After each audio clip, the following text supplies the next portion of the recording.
টেবুলত উঠি দিম একদম হিমন্ত বিশ্ব শৰ্মাৰ ঘৰলৈ যাম দৰকাৰ হ'লে মই অকল বিধানসভাত টেবুলত উঠা মানুহ নহয় মই হিমন্ত বিশ্ব শৰ্মাক যে নাই দিব লাগিব মোৰ মানুহৰ অৱস্থা বেয়া হৈছে মোৰ মানুহে খাবলৈ পোৱা নাই মোৰ মানুহৰ প্ৰত্যেকজন মানুহৰ গাত এতিয়া খজুৱতি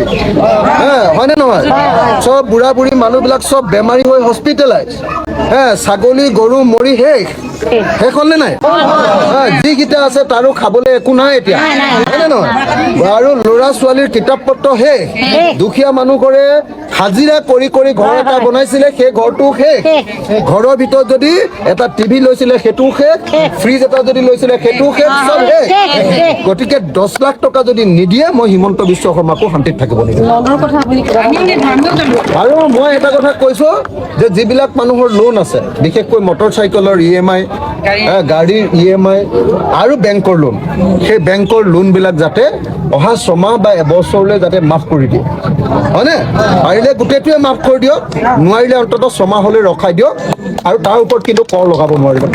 হেৰি লগাব নোৱাৰিব সুদ লগাব নোৱাৰিব তো এইটো মই মুখ্যমন্ত্ৰীৰ ওচৰত কৰজোৰে হাতজোৰ কৰি তেখেতৰ ওচৰত অনুৰোধ কৰিছোঁ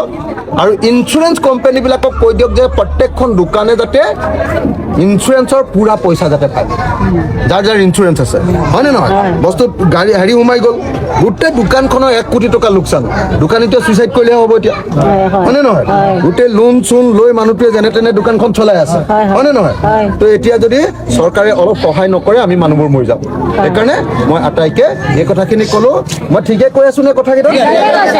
আপোনালোক দৰকাৰ হ'লে মোৰ লগত গুৱাহাটীলৈ ওলাব হ'ব ধন্যবাদ